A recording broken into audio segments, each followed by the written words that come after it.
show the video, we can just turn the lights off, but whilst we talk, it's nice to have you lit for the video. Okay. Okay, over to you, Davis. Okay, today we're gonna present The Lord of the Rings, a man against the evil, and the question is how masculine values vanquish evil. So first of all, I want to introduce the book itself and why was it written. Tolkien wrote this book between 1937 and 1949, and it was mostly written in the period of World War II, and it was a huge influence on him. And it was supposed to remind people about the times when chivalry and fearlessness and it was appreciated by people, and it was supposed to show real masculine values, and it asserted that real masculinity can be found only among good soldiers that are fighting on the good side. So the world. It is an extract from the book. The world is full enough of hurts and mischances without words to multiply them. Tolkien, by saying this, he wanted to, he meant that the real man, he doesn't have to make the war. He has to make the peace. As the real man will help to preserve peace using his strength rather than will destroy everything to prove everybody he is the strongest. So, and Tolkien asserted in his book that you don't have to be physically strong to be brave, because inner strength is more important, as is shown by the fact that Frodo, the main character of the book, is a hobbit who is a very small creature, and this small creature eventually became the one who saved the whole world. So, Aragorn versus Frodo.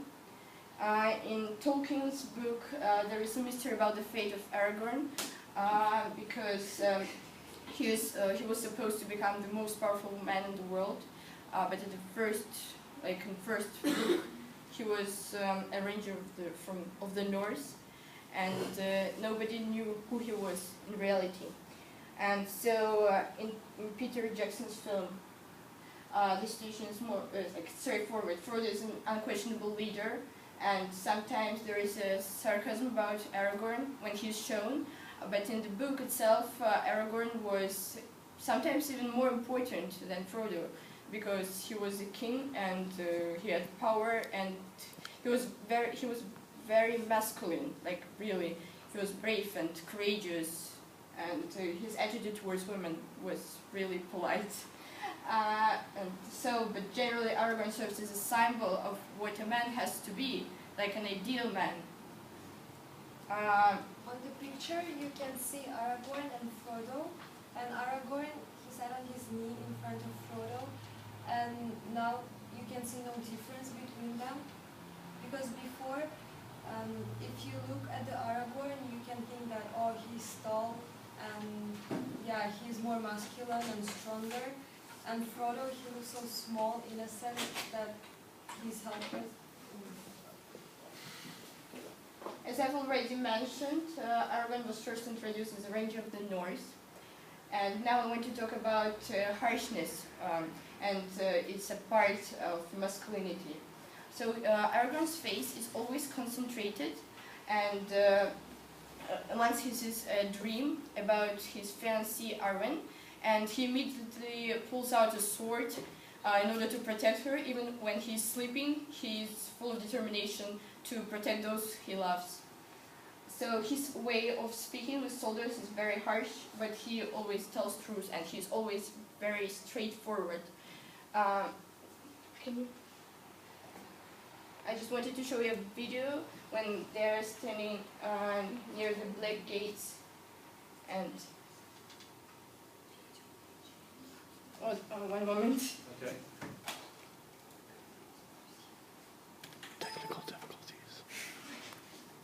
Stay calm. I'm sorry, I have some problems. No worries, no worries. Take a moment to find it, that's fine.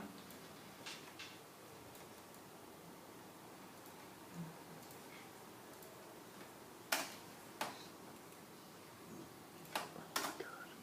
Right click paste.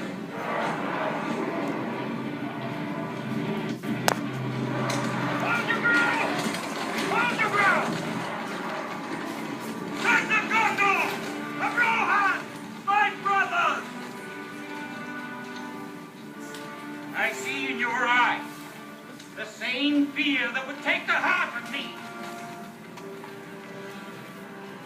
A day may come when the courage of men fails, when we forsake our friends and break all bonds of fellowship. But it is not this day. An hour of woes and shattered shields when the age of men comes crashing down. But it is not this day. This day we fight. By all that you hold dear on this good earth, I bid you stand, men of the West!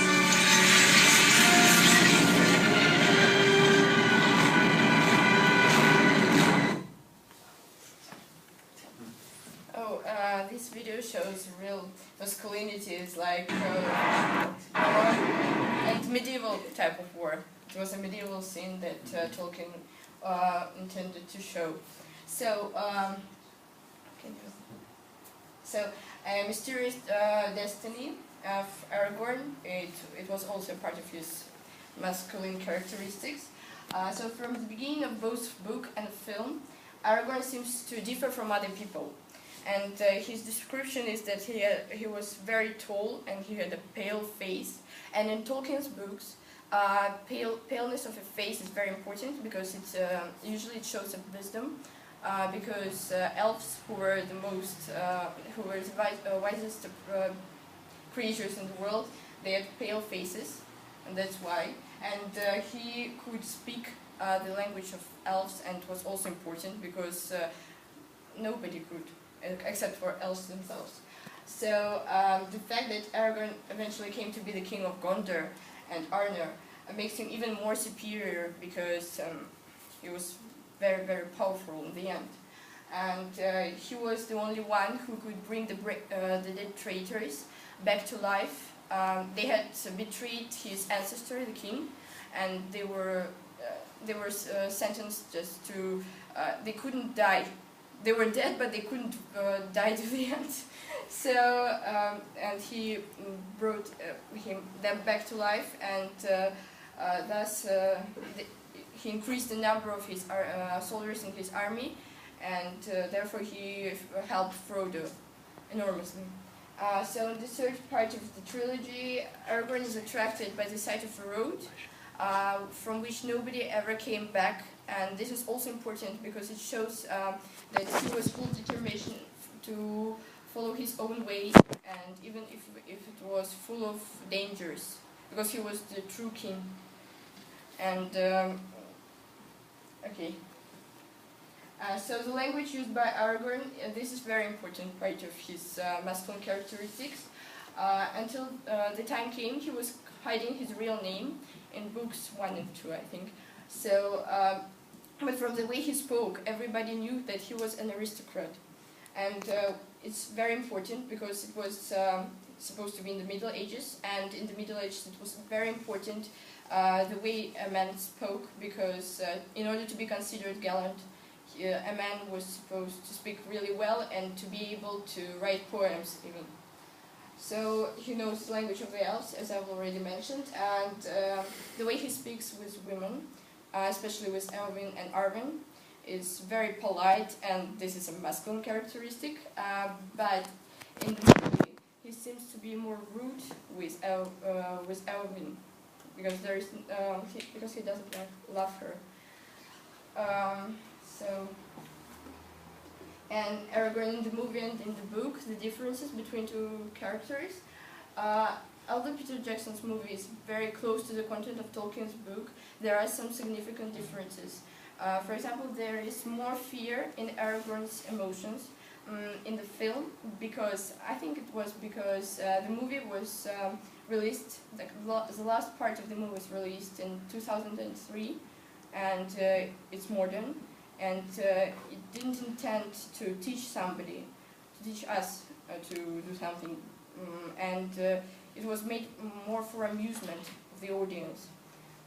Unlike Tolkien's book, that was supposed to give hope to people that were living in the age of the World War II and very cruel ages, and they almost lost everything, and they needed something. So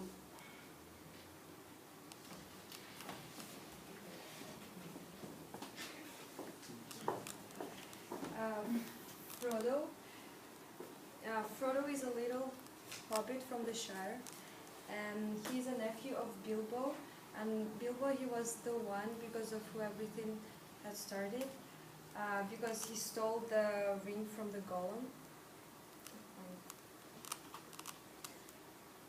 Many critics said that Frodo doesn't seem to have enough of courage throughout the movies, that he's the only one who falls down all the time and cry away and shout for Aragorn to come and save him because he's in trouble. But in fact, Frodo was the only one with the courage, strength and power to withstand the ring long enough to throw it into the fire.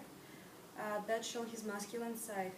He did it from the get-go and never gave up. That took a lot. It seems that what was more apparent in the movie was the peaceful good nature of the hobbits. And Frodo, in the movie, he was kind of shaky, and that shows just how delicate he was as an individual, and in that regard it makes him appear even more courageous.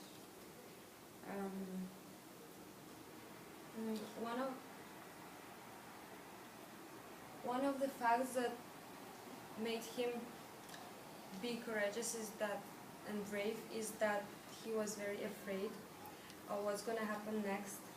And in fact, the ring, it made people suppress their will, and it had more psychological effects on people holding onto it rather than physical, and not everyone could stand it, the power of the ring. And we can take Gollum as one of the best examples. Yeah, as you can see, that's how he looked before, and then what he became after, because the ring, it had that power that the person, he was becoming the way he is inside. So that's what he became. But Frodo is the opposite. He is the little guy, the delicate man who you would think would fall down and be crushed by a slightest hint of pressure. But he doesn't. He lasted longer than anyone could, and he stand the influence until the end, which shows his strength and power over himself, and it shows how he keeps everything under control, even though it takes a lot of him, his energy, and even his life. He's a calm person who tried to be adequate while the ring was making him go crazy. And one of the episodes was when Gollum was trying to kill them with a Sam, and Gollum, he was caught by Sam, and Sam, he got really pissed and aggressive, and he actually wanted to kill the Gollum, but then Frodo, he just stopped him. He was smarter, and that showed his masculinity, that he acted really smart. He didn't really want anything cruel to happen, like a murder of somebody. That's why he decided that Gollum will live, and as well as that, they were using him